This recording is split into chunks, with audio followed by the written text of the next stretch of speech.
This is Level Up Success Podcast with Neth and Truth. I know. So you stopped doing trucking. So what? How did you transition to your next thing? How was that? Yeah, so I stopped trucking because so I was driving nights and I was drinking a lot of energy drinks, and I started developing like really bad anxiety and really bad sleeping habits because I was giving my body a shock. Uh, Mm-hmm. I was giving my body a shock, and then also, like I said, I don't have no family out here. It, only that friend that brought me out here. So at home, if anything happened at home as a trucker, and people that listen to the podcast, I'm a trucker. All you could do is send money home. Like you can't solve no problems. You know what I'm saying? You can't. Like we just had a storm. I can't go out there and clear a tree out the driveway. I can't do none of that stuff, and I don't have nobody to do any of that stuff. So I decided that I didn't want to do that anymore, and I wanted to drive locally. So like that friend that I had, he had a brother that was he was in distribution for Coca-Cola, and but he had done beer for Budweiser kind of thing. So I was like, yo, put me on. Never, never that he put me on. Ended up getting the job on my own. Yeah. That was taking a toll on my body, and it was like waking up at 3 in the morning. So I'm like, man, locally is also the same thing. I can't do this. So I took a break for a while, just kind of like to gather and think things weren't going the best for me. Um, so so I'm like 3 months in, not working. So you know, I was like, man, I need to get a job at least to pay the phone bill, whatever, because I still got income from my investments and stuff like that, but I'm still trying to. Okay. It's not panning out for me, right? It's not looking. Of course. Yeah. So I took a job at a dealership, parking cars. Like that's what I did. So it was people come in with their cars to the service department. I'll take your information down and I'll go park your car. So I did that, and I saw an opportunity. I saw for the longest, like I worked at a newspaper in New York, and there was a guy that told me, yo, you could sell. So I was like, yo, I could never sell. Like I can't talk to people. So I'm like, man, this is my chance. I'm like, this is some bullshit job that I'm going through, but I'm talking to people. And I'm gonna like break that ice of could I sell? Could I, really talk to people? So I took it really serious. So one advice I want to give the viewers is never go into a job thinking about money. You know what I'm saying? Never do that. You can learn a skill in the most BS job, and your resume.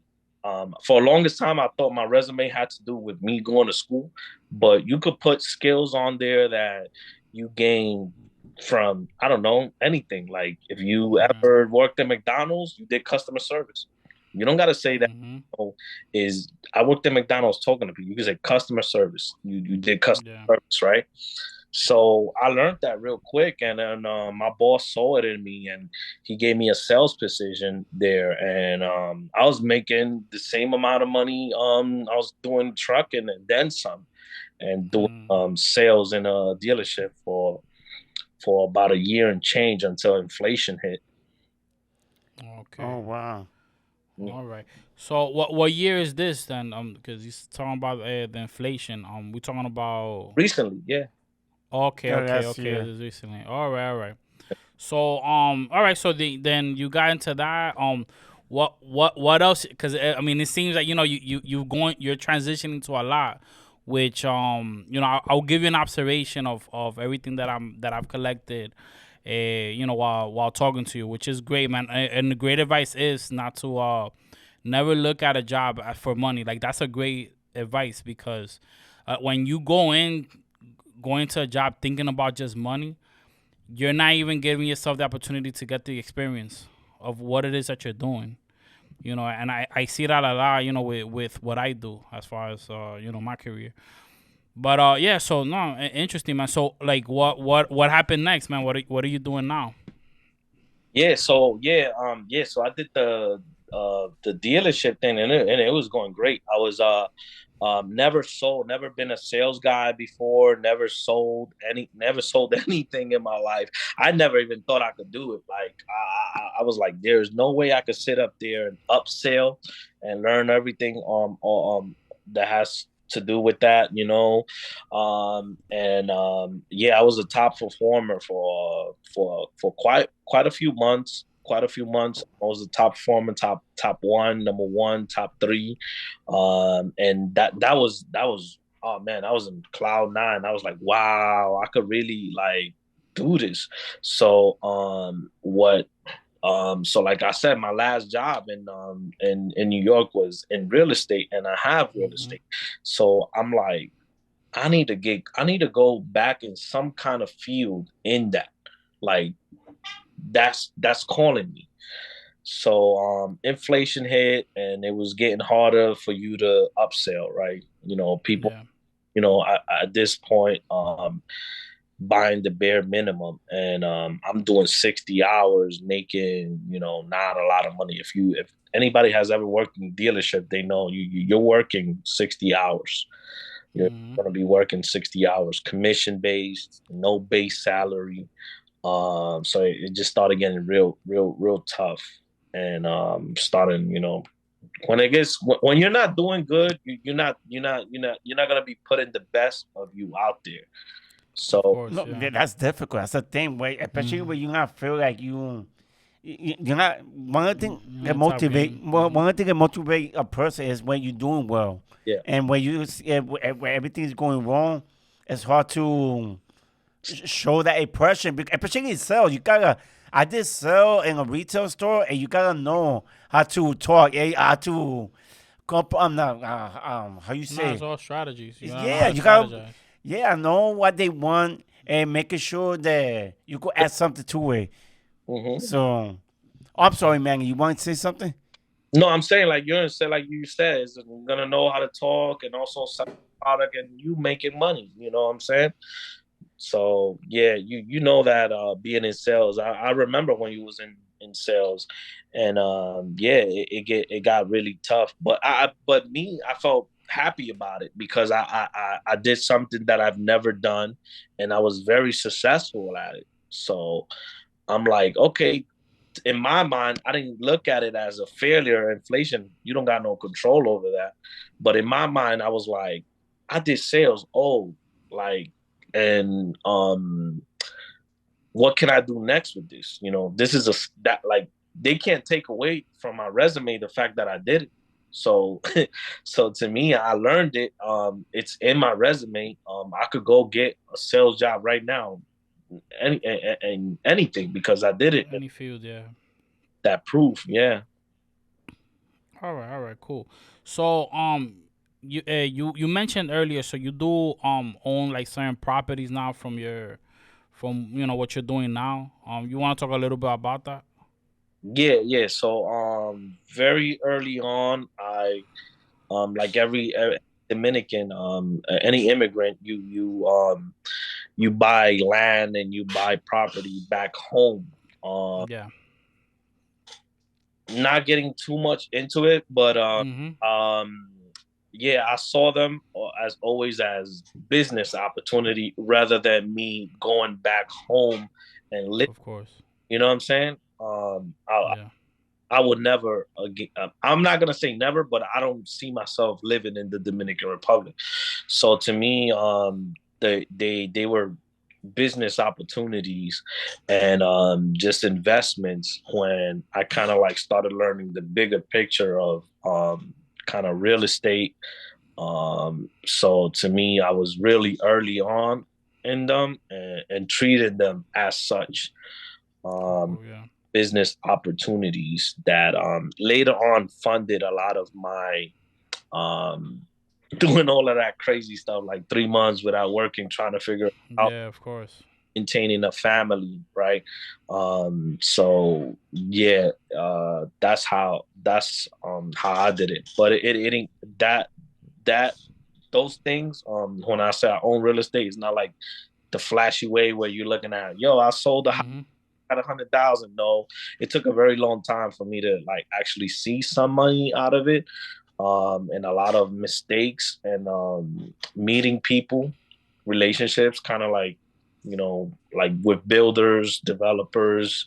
I don't know what they call them in DR, but I was able to get a lot of good relationships with them in DR that guided me through that.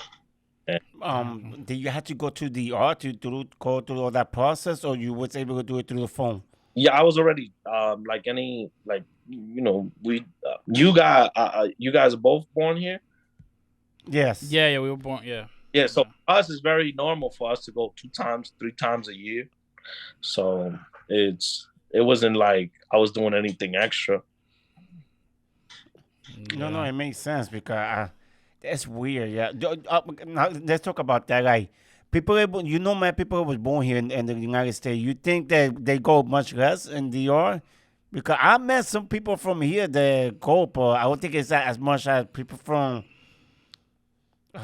that wasn't born here. If that makes sense, you understand where I'm coming from, Manny? I think it depends how tied you are to the the motherland, right? Um, Yeah. Yeah. it's gonna depend on your parents. Like my mother's going three, 4 times because a lot of the business me and her have it together as partners. Um, and she was kind of like the one that was like I guess like my biggest motivator. When she set me on that path, she always, taught thought of generational wealth. So she put that in my head very at a very early stage.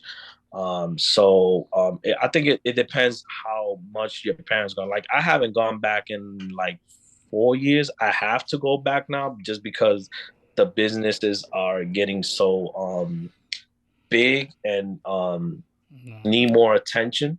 As you get bigger, you're gonna be, you know, your businesses are gonna have require more of your attention. Of Oh, course. so Yeah. I'm glad. So yeah, I guess you got a business over there that's Mm-hmm. working out. So that's good because not too many people.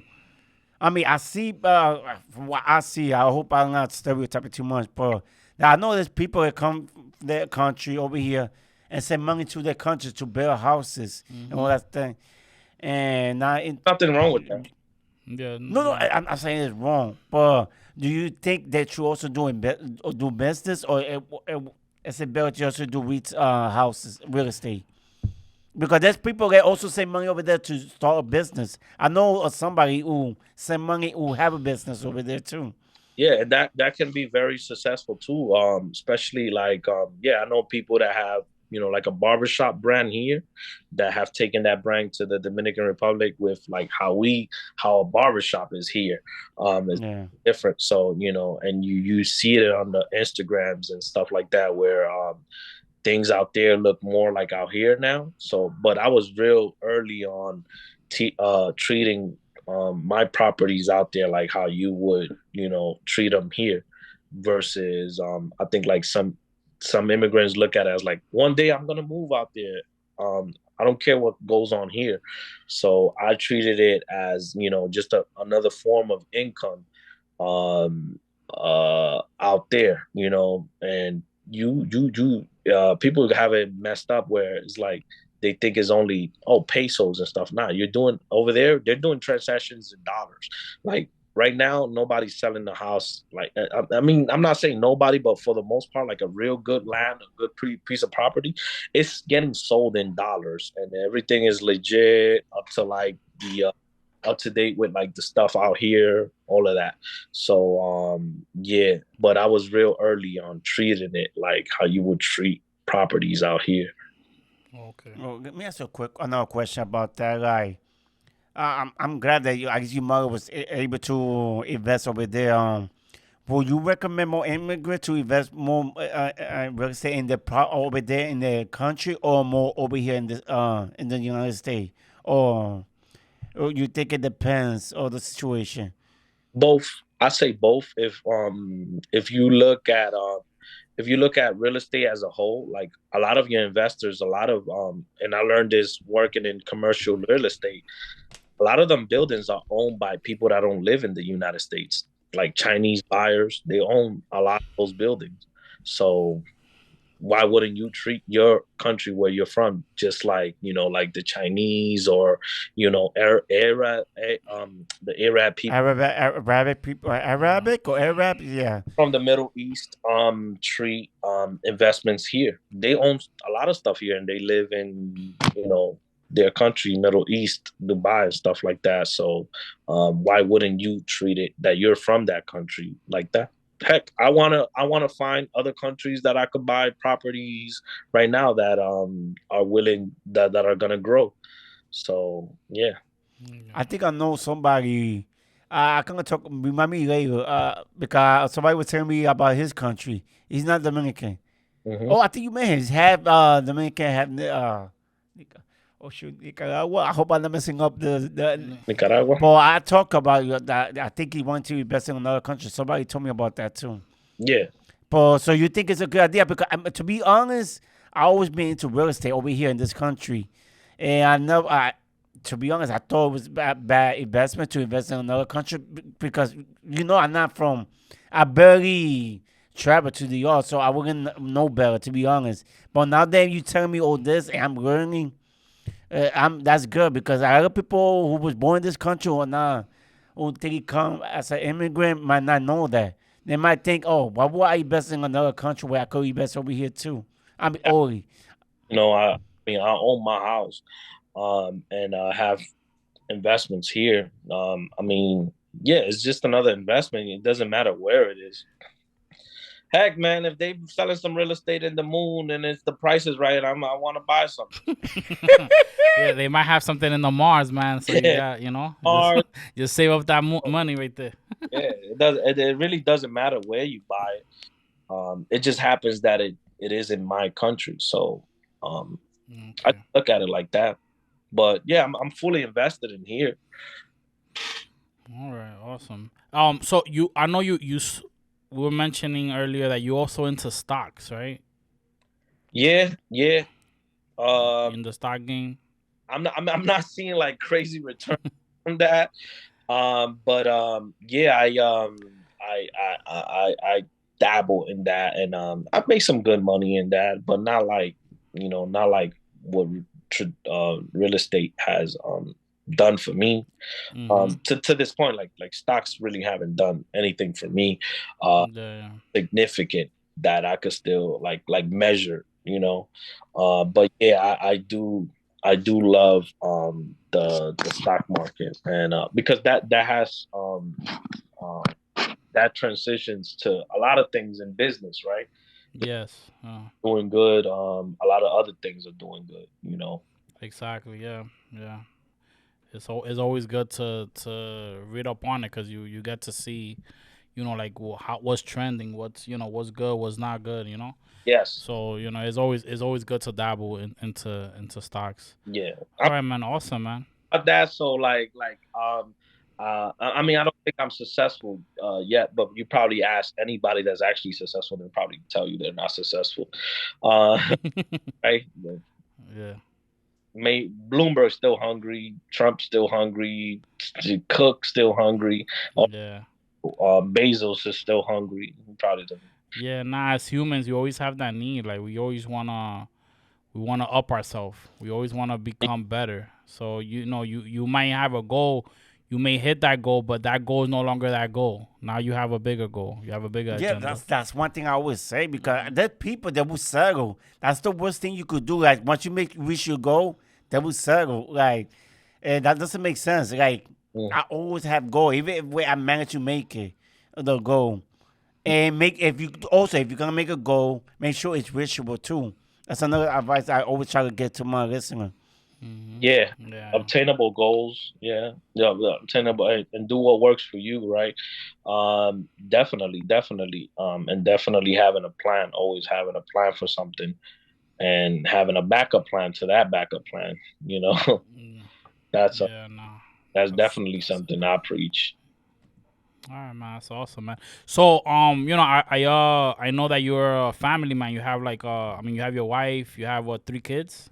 Yeah, yeah. So how is that, man? How's that family life? It's very difficult juggling that with trying to um trying to find out what you want to do.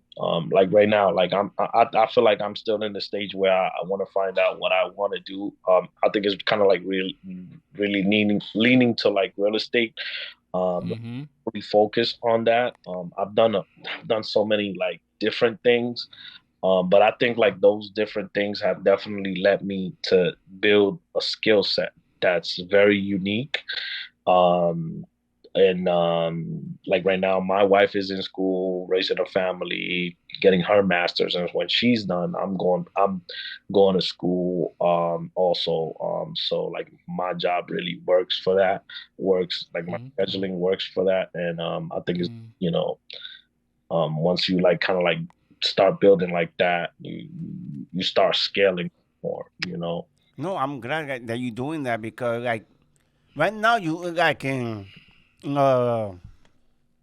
I don't want to say in the perfect. I mean, right now you managed to do most of the goal that you wanted to do, and now you try to do something else so you could up yourself, like to level up yourself. That's the thing. Yeah, don't be. And I'm one thing that I try to how you said repeat myself over here that once you do your goal, you have to keep going, Yeah, and because there's always things that you could do to improve, to do more, and like you see right now, you wanna even though you're doing good, you still wanna go to school again and try to see if you could do something better, so you could even level up even more.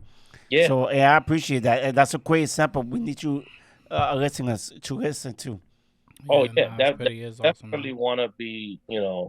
Don't be afraid to fail. Like, don't be like. I think I failed a lot, but one time I read this book and it was called "Fail Fast, Fail Often," and one of the great Mm. lines was "Fail forward." Right, so you fail, but you took a step forward. You know, and they talked about Starbucks, right? Starbucks.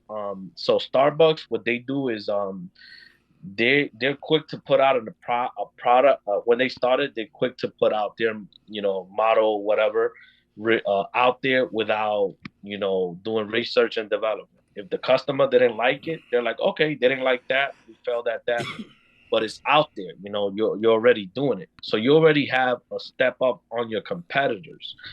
Uh, Yeah. which is and that's really cool. Like for instance, like Starbucks just took out a chicken sandwich out here, right? It failed. Like people hated it out here. It's dry. Oh yeah, I don't know nothing about that. Yeah. Oh, That ain't come out here in New York. I don't think so. yeah. So Really? breakfast, it's a big change. Like you'll have fried chicken on a biscuit. Like you know how you have a bacon, egg, and cheese out there. Yeah. On a biscuit is here. So How big was the chicken? Was it as big as Popeye's chicken or? it's a piece of depends on the place you go to. Like our place here is Bojangles. Uh, Yeah. people get fried chicken on a biscuit for breakfast, which I don't do. That's Mm-hmm. shock to me. Bacon, I think that's something in the South, though. You would think the chicken for breakfast, yeah, fried chicken for breakfast. it might be in the South, or I mean, I started to see I it now in New York, but don't, I think it's a South thing. Or but I could be wrong. took it out and it failed here, and they took it off the shelf, and that's it. They don't care. It still continues to be Starbucks. People still showing up. Yeah, yeah. Forward, yeah.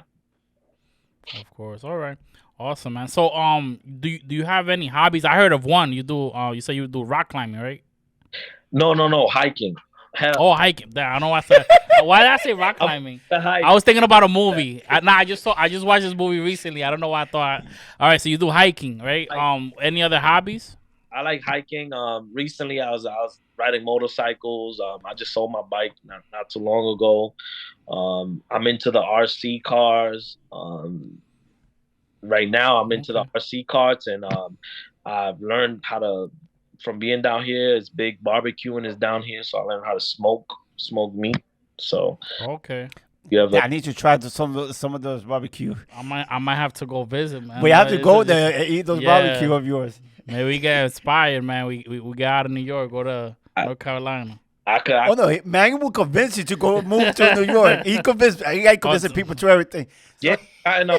I've actually been responsible for getting some people out here and getting them in the house too, so teaching them the process too. So yeah, definitely. Like I said, like that guy I met Gary through my friend's cousin. He's a real estate agent here, and he's doing very well. And I think that's like where I'm gonna go, kind of like that path. So and helping our Okay. people, helping our community to Word. because it is possible. Trust. Mm-hmm. I am not the most professional. I am not the most whatever you want to crazy person that people would think that would be a path to being successful. That am a first generation homeowner. Nobody in my house owned a home, so I really learned the process on my own. So I like to, if you ask me about it, I'll tell you how to get it, how to do it. Build credit, keep credit. That's very important. And That's awesome. yeah, Yeah, we could have a whole segment of that. Will you be willing to have another episode with us? We could chime in on that a little bit. yeah, definitely, yeah, because credit is very important. Uh, Yeah, it is. been keeping good credit, having good credit, and a lot of people. I remember me growing up. A lot of my friends, they messed up their credit very early on, and Yeah, my mother was very good at telling me that credit was this golden ticket. I never understood it till like nobody has to co-sign for my stuff, right? I have exactly. I have a very it's a very nice car. Nobody has ever had to sign for it. Nobody co-signed for our house. Nobody, I've never needed that. And I thank my mother for kind of like teaching me that. And she Okay. know English, so it's yeah, no, but it's funny that when you younger, you go think about like, all the stuff they're teaching us. We won't even think how much it's gonna help us till we actually end up using it. It end up helping us, right? yeah, yeah. Like it's kind of like if you're a 30-year-old man and you go to a dealership, and I use dealership because I work there and I've seen like so many sad cases of, you know, XYZ guy trying to get this $50,000 car and is calling all types of people to come sign for him. And I'm like, you 30, 40 years old, like, yeah, you might not Yeah, um need that car. You can't afford it if you of need course. Yeah, co-sign it. that's crazy, man. So, all right, cool. So, what, you have any like mentors? I know we talked about that briefly earlier. And what you think Eh, about mentoring Yeah. too? Yeah. Many mentors, but not like somebody like so you could be getting mentored and not know that person is your mentor, right? Mm-hmm. My first job, so like I said, Cello knows him, my stepfather. My first job was a dishwasher in a restaurant, but it was a private restaurant. It was a club for Ivy League school, and it was a union job. And in that job, it was a nice job, man. I thought so I'm dishwashing there, and I'm making at that time like $12 an hour, which for that time was a lot of money, and I'm putting in 60 hours, so I'm coming home with a nice paycheck. I'm coming home with like Mm. 600 clean, 700 clean at that time, and I'm like, this is it for me. This is great. Like I'm retiring. I'm gonna be a dishwasher for my whole life. This is great. Yeah. I'm in the back. Nobody's seeing me. And I remember there was this one so at that club, what happened was people from the university would intern there. And I met this and I would love to connect with him because I want to thank him so much. I met this guy and I still remember his name was Mitchell. And he pulls me to the side one day. I'm pulling a late shift, and he goes, "Hey man, you got a resume?" So I'm like, I don't even know what a resume is at this time. Like, what is a resume? So he was like, "Yo, let's make you a resume. What do you know how to do it?" Now at this time, I'm messing with cello, so we messing with the computer stuff. We doing Photoshop. Remember, we were doing music and all that. So I know how to work a computer. I know how I need Microsoft, Word, which now is standard for anybody to know. But at the time, Yeah. No, but back in the day, yeah. Mm-hmm. yeah. So he pulled me aside. He was like, "Wow, what do you want to like? What do you want to do? What do you want to do with your life?" Like, nah, I want to be dishwasher. I'm making good money. I'm wearing some J's. I'm jigged out. I'm doing the whole thing. So he was like, let's make you a resume. I didn't even know what a resume was at the time. So he made me a resume. And to this day, I still use that template because after he made me that resume, I was like, I'm gonna quit this restaurant job. I don't want to be a dishwasher. I want to, like I want to be known. I want to be, not knocking anybody that do dishwashing or anything like that, but those are definitely those jobs that you come as an immigrant and you do and you stay there, and people Yeah. have been able to raise their family, great things with that. But it wasn't like after he saw whatever he saw in me, I don't know what it was, um, and made me a resume. Bro, he printed it out in this nice paper, all of this. Gave me like 10 copies, and he was like, "Go out there, put your resume out there, go give it to people." So he was definitely to me a very early mentor because, like I said, till this day, I still use that term, Yeah. and it's been very few interviews where I don't knock out. Also, a good piece of advice: if you ever get interviews, go to all of them. It's a great practice. Yeah. Yeah. Yeah, I never understood that part. I know a couple of people applied for a couple of jobs, and they only went to a job, the interview that they felt they liked the most. That doesn't even make sense. To all of them. It's Yeah, literally like practice. it is. It is practice I'm because you get better as much more as you do, as much as you talk.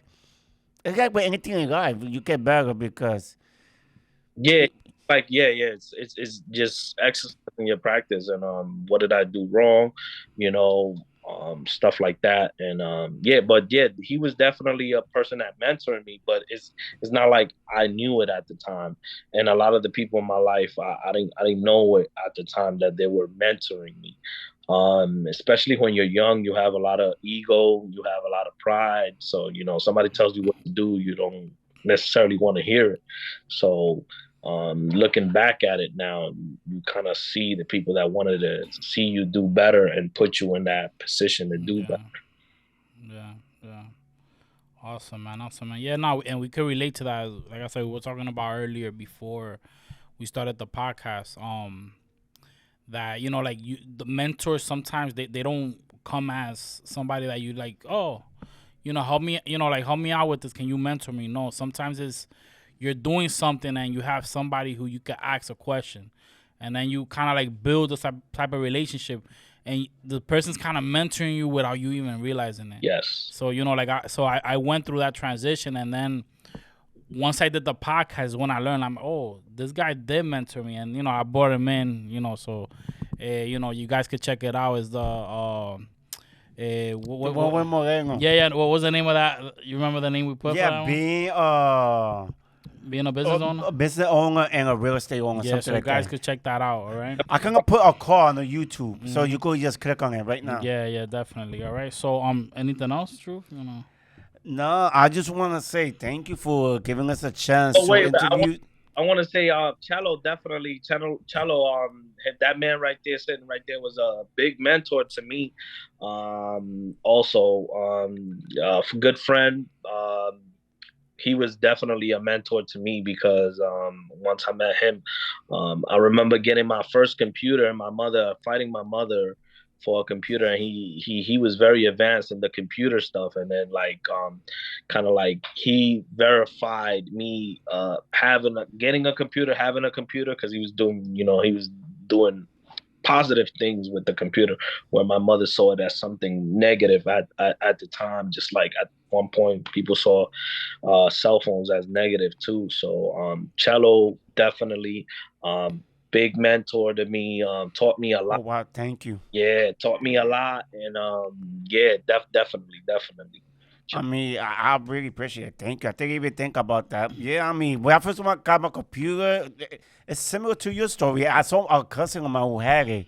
So I was like, so he got me in the mindset. So I'm glad I was able to inspire you about the computer and show you. Hopefully, I did show you something on the computer because I know I was just doing music with you most of the time. Yeah, no, yeah, But yeah, definitely. I remember calling him for like if I had a problem with it and like, yo, come over. Man, I caught the crazy virus on LimeWire. who Yo, did who it? did it, right? Like, yo, that line wire was crazy, man. No, but I do appreciate. I think he even thought about it. That I was, yeah, I was be a small part of the mentoring. I appreciate it. To be honest, thank Yeah, you. man. No, and that's what it's all about, man. It's just helping each other out, and that's how you grow a community. It's just helping each other out, even if it's a small things. Everybody has a trait. Everybody has an experience. Everybody has some sort of talent, and if you could exploit that even a little bit to other Yeah, people, it helps out. yeah, This is how you build something, yeah. So If you could, if listen, if you could remotely hold a conversation, that's a talent. That's something you could put on your resume. Remotely, you get a job doing that. You could get a job in sales. yeah, You could talk to people. You will get a job in sales. Period. Because I learned that. Like I yeah, practiced it and I did it, and I was kind of successful doing at it for a while there. Yeah. yeah. No, you never know till you try. You No. know, No. No. you Yeah. never know. Yeah, I mean, it's got that with everything. Like, I don't know if you saw the first episode, but the first episode, we didn't even know it was gonna be an episode. He was talking about the pack guy. We're like, I got a computer, I got a camera. Let's record. That's how it started, though. yeah, That's how I start with everything. Even with the other podcasts, I did the same thing. Like, I'm the type of person like I'm not scared. Like you said, you cannot be scared of failing. We just went for it. Yeah. If what the worst case that could happen is it wasn't good. Try again. yeah. I think we gotta do I a recap always learn soon. also like asking Yeah. a question is free. Yes. Yeah, It's free. You just yeah, free. yeah. No. So yeah. All right. So definitely, man. So anything else you want to add to this? Or No, Yeah, like I was gonna say earlier, I want to thank you for taking your time to do our podcast because you are taking your time, and we I appreciate appreciate it Yeah. for listening to us. And hopefully, you let more people know about podcasts. And because, like I always say, when we started the podcast, we try to do something different. We want to give our culture more knowledge because I feel like our people, it doesn't matter if it's black, brown, but if you got more knowledge, there's a better chance you could succeed. If people don't see that, and don't be afraid of failing because Ask most people that are successful fail. Tell me, Manny.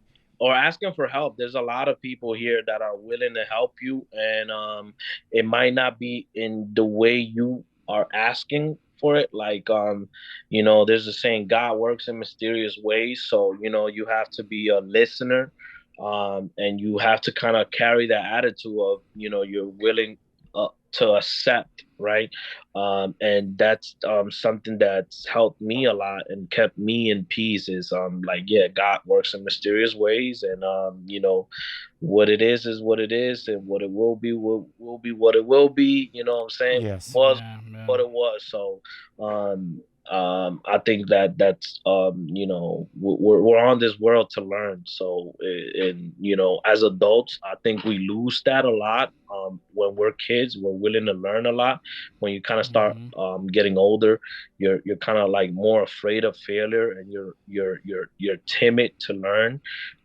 So I say to people is like, think about it. Think about it like you're a child. You know what I'm saying? If you don't know something, just act like a child and willing to like ask questions and take in that knowledge or whatever it is you're doing. Um, Yeah. so that's another thing. Don't ever stop learning, like, or evolving. Why would you? Yeah. Because you got old. Mm-hmm. Beautifully said, man. Beautifully said. So yeah, man. So we out here. We giving out the knowledge to people. So we just want to level up the mindset. And I do want to thank you. You did give out some great insight to us. And we did have some fun times. I'm still looking to go into North Carolina. I need to try that barbecue out there. So Yeah, I think I might do that. Come over. We have great barbecue. I make some great barbecue myself. Definitely, you guys are welcomed out here, and I think you love it if you come out here. Thank you, man. Definitely come out here, and that invite is extended to you and your family. So thank you, man. Appreciate that. I've learned people from the South were very welcoming, and we love family. So definitely come out here.